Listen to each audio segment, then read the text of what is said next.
और वो तो वहाँ पे वो आपने देखा कि वो पापा न्यू गिनी में किस तरह वो जो प्राइम मिनिस्टर इस्तकबाल करने आए थे और उनके घुटनों को हाथ लगा रहे हैं। And he was giving a message because वो एक इंडियन कल्चर भी है। अमेरिका के जो प्रेसिडेंट है उन्होंने भी इनको जादू की जप्पी दी जाके जापान में। और अब ये कौन है, ये मुझे प्लीज इनकी कंट्री का नाम कोई सिखा दे। लेकिन बहरहाल जो भी है, ये भी जो है मोदी जी के जप्पी भी डाल रहे थे और जो है वो उनके पाँव भी छूने की उन्होंने, जैसे होता है एक रस्म होती है, वो भी की। तो वहाँ पर उतरे हैं जहाज से, तो उनको वेलकम करने के लिए वहाँ पे पहुँचे हुए थे वो, और उनको उन्होंने बहुत ही एक वार्म वेलकम किया, लेकिन साथ ही झुककर ही टच्ड हिज फीट, उन्होंने उनके पाँव भी छुए। तो वो अमेरिका के जो प्रेसिडेंट है उन्होंने भी इनको जादू की जप्पी दी जाके जापान में। और अब ये कौन है, ये मुझे प्लीज इनकी कंट्री का नाम कोई सिखा दे। लेकिन बहरहाल जो भी है, ये भी जो है मोदी जी के जप्पी भी डाल रहे थे और जो है वो उनके पाँव भी छूने की उन्होंने, जैसे होता है एक रस्म होती है, वो भी की। तो क्या कहेंगे आप, आजकल मोदी जी सबको गले लगा रहे हैं, तो क्या मैं शहबाज शरीफ साहब को भेज दूं? देखिए, ये पापुआ न्यू गिनी के प्राइम मिनिस्टर हैं। प्राइम मिनिस्टर वहां इसलिए गए कि वहां पे इंडिया पैसिफिक की समिट हो रही है, 14 कंट्रीज आ रहे हैं इकट्ठे, और ये समिट इंडिया की वजह से हो रही है। एक्चुअल में वो हमारी जो लुक ईस्ट पॉलिसी हुआ करती थी उस टाइम पे हमने ये शुरू किया था, और ये तीसरी समिट है। पिछले 7 साल से इसकी मीटिंग हुई नहीं थी, अब हो रही है। प्राइम मिनिस्टर पहले, इससे पहले G7 में थे, वहां पर हिरोशिमा में, और वहां पर भी एक तो गले ही नहीं मिले थे। उन्होंने ये भी बोला था जो बाइडेन ने कि मोदी जी मुझे आपके ऑटोग्राफ चाहिए, कि द रीजन बीइंग के इनके सारे टिकट्स बिक गए थे और उनका कुछ खास इतना नहीं हुआ था। बट से प्राइम मिनिस्टर मोदी पॉपुलर तो है, इसमें कोई शक नहीं। और अब अभी देखिए जरा, और हमारी एक ऐसे टाइम पे जब इंडिया में इतना कुछ चल रहा है, इंटरनेशनल डेवलपमेंट्स, एक तो शंघाई कोऑपरेशन ऑर्गेनाइजेशन चल रहा है, एक G20 चल रहा है, साथ में हम G7 पे भी जा रहे हैं। अभी पापुआ न्यू गिनी में है, पापुआ न्यू गिनी के बाद ही is going to Australia. Three nation tour था, और ऑस्ट्रेलिया के बाद ही विल बी बैक। फिर उसके बाद 1 महीने बाद ये इनका America first official tour of America. इससे पहले कोई ऑफिशियल टूर नहीं लगाया था, first official tour of America. और उसके बाद फिर यहाँ पे इंडिया में भी कुछ इवेंट्स हैं। तो इनका प्राइम मिनिस्टर मोदी का आज अगले, जैसे बोलते हैं कि 3-4 महीने तो टाइट पैक है। बिल्कुल सही। लेकिन मैंने जो आपसे पूछा, शहबाज शरीफ साहब को भेजूं क्या? मोदी जी से कहिए जरा उनको भी एक जप्पी लगा लें। क्या हर्ज है भाई, पड़ोसी हैं हम भी। शहबाज शरीफ साहब अभी तो बहरहाल उनको जप्पी लगाने के लिए बहुत सारे लोग घूम रहे हैं। एक तो इमरान खान ही घूम रहे हैं कि कैसे शहबाज शरीफ साहब से जप्पी लग जाए, ठीक है। और इमरान खान कर क्या रहे हैं पता नहीं, आजकल छुट्टी में कैजुअल लीव पर दिख नहीं रहे 2-3 दिन से। शहबाज शरीफ साहब आने तो चाहिए इंडिया, देखते हैं, और आना भी पड़ेगा। द रीजन बीइंग के 2 साल बाद आपके पास आ रही है प्राइम मिनिस्टर ये प्रेसिडेंसी SCO की।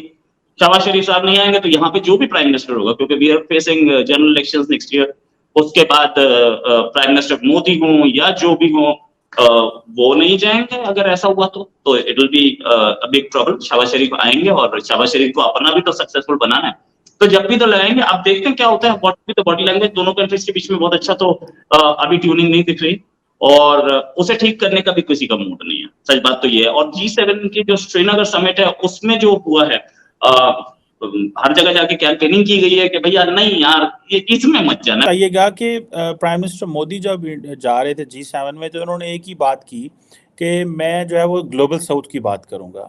जबकि जारी बात है G7 ममालिक जो थे, जैसे आपने भी कहा कि they wanted to listen from him something about the war, Ukraine के ऊपर बात करना चाह रहे थे।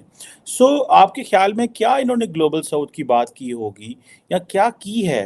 और जबकि उनसे मुख्तलिफ वहाँ पे जो मीडिया हाउसेज हैं उन्होंने बड़े इंटरव्यूज़ भी किए हैं प्राइम मिनिस्टर मोदी से, तो बस उन्होंने यही कहा है कि वो अमन के साथ खड़े हुए हैं और हम जो है वो चैलेंजेस का मुकाबला करेंगे। और जो दुनिया में फूड की कीमतें बढ़ रही हैं, फ्यूल की, फर्टिलाइज़र्स की, और हम कम्युनिकेशन दोनों के साथ बहाल रखना चाहते हैं। कोऑपरेशन एंड कोलैबोरेशन जो है वो हमारे इरा को डिफाइन करता है। सो आपके ख्याल में प्राइम मिनिस्टर मोदी जो ने किया क्या? आपने शुरू में कहा कि उनको जाना नहीं चाहिए था। सो आपको लगता है कि G7 की प्रॉपर बात कर सके हैं, जबकि सारा G7 उनसे एक्सपेक्ट कर रहा था समथिंग फॉर यूक्रेन? जो कि प्राइम मिनिस्टर वहाँ के पापुआ गिनी के हैं, उन्होंने किया क्या है कि जब इंडिया के पीएम वहाँ पर उतरे हैं जहाज़ से, तो उनको वेलकम करने के लिए वहाँ पे पहुँचे हुए थे वो, और उन्होंने बहुत ही एक वार्म वेलकम किया, लेकिन साथ ही झुककर ही टच्ड हिज फीट, उन्होंने उनके पाँव भी छुए। तो वो यानी पाँव छूने से मुराद ये कि जो वीडियो, फिर मैंने वीडियो मुझे देखनी पड़ी, मैंने जब तस्वीर देखी, क्योंकि समटाइम्स होता ही है कि आप जब ऐसी तस्वीरें कभी फेक भी होती हैं, काफ़ी इस तरह की पिक्चर्स या ख़बरें जो हैं वो पता चलता है कि नहीं ये गलत था, ऐसा कुछ नहीं था। तो मैंने कहा ये जो तस्वीर आ रही है इस वक्त मीडिया में हर तरफ, क्या ये सही है या ये गलत है? तो फिर वीडियो नज़र आई, फिर मैंने कहा वीडियो देखते हैं क्या वाकई ये वीडियो मौजूद है, तो वो है और ये बात सही है, सच है। अब इसके ऊपर हर तरफ जो है वो चर्चा है जनाब, हर तरफ चर्चा है।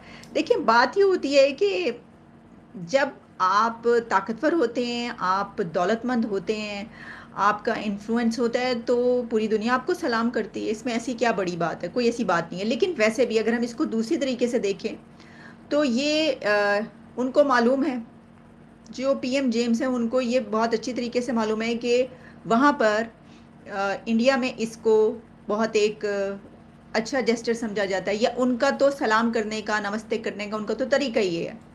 तो उन्होंने असल में ये उनका वे अडॉप्ट किया है वेलकम करने का। हम इसको ये इस तरीके से भी देख सकते हैं कि आप जब किसी मेहमान को वेलकम करते हैं अपने कंट्री में, तो आप उसको ज़्यादा वार्मली वेलकम करने के लिए कोशिश करते हैं कि जो उसकी पसंद है या जैसे उसका रहन सहन है उस तरीके से करें।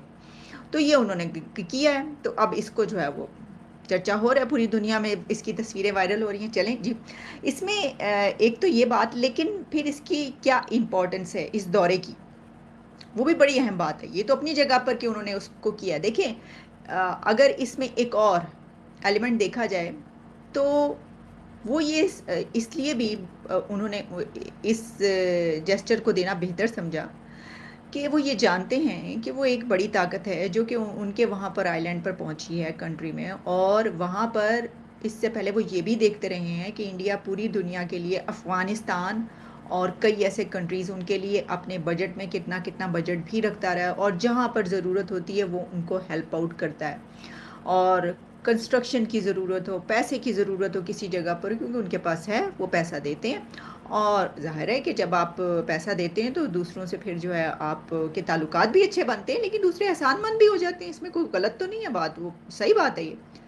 तो वो भी ये देख रहे होंगे कि हमारे बहुत अच्छे ताल्लुकात इनसे बनते हैं, तो उन्हीं को फ़ायदा है, ठीक है।